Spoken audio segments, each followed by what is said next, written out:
Just to note some of your responses here as well. I poked a bit of fun at Colgate earlier on for having so much differentiation, and we kind of led into the whole skills active thing as well. This level of conversation we're at now, this would be the place where it makes sense to start talking about what differentiates you from other PTs perhaps.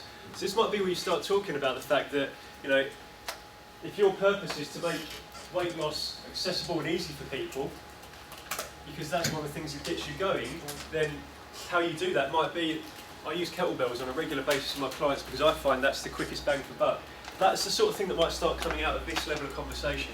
You can get quite specific here, but it applies to all aspects of your business. How you retain clients, all the techniques that you would do on a daily basis. This is where you're basically talking about, you know, what do you do to manage your clients? How do you do your job? It shouldn't be too much more complicated than that.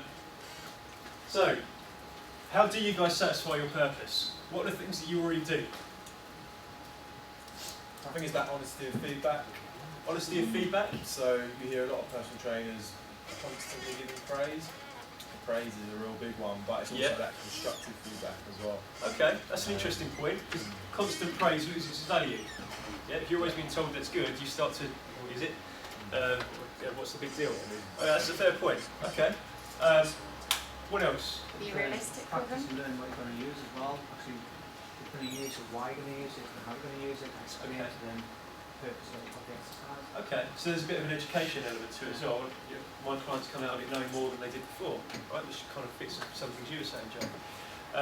There's another voice that Being realistic with your clients. So giving them kind of something that's quite specific to them and a realistic goal as well. Yeah. So they're not disappointed.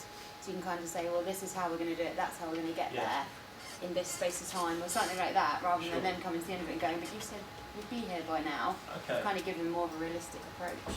So when we start looking at how this links through with you, part of your messaging almost starts to become the story that's emerging, is that as your personal trainer, what gives me the highest satisfaction is the fact that, and it goes in, I'm going to work with you to set realistic goals so that you don't overexert yourself, and then we'll regularly review those and we'll have good honest conversations, and you start to build a message that sounds a lot better than I'm Reps level 3 with all these little certificates and Girl Scout badges and all, you know, all that other stuff that we tend to put on our profile boards.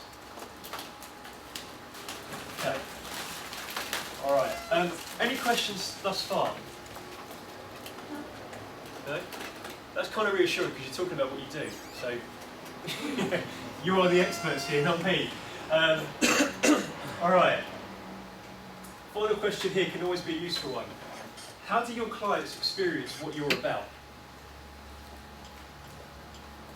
So take a couple of moments to think about that one, and then back into your pairs. How do your clients experience what you're about?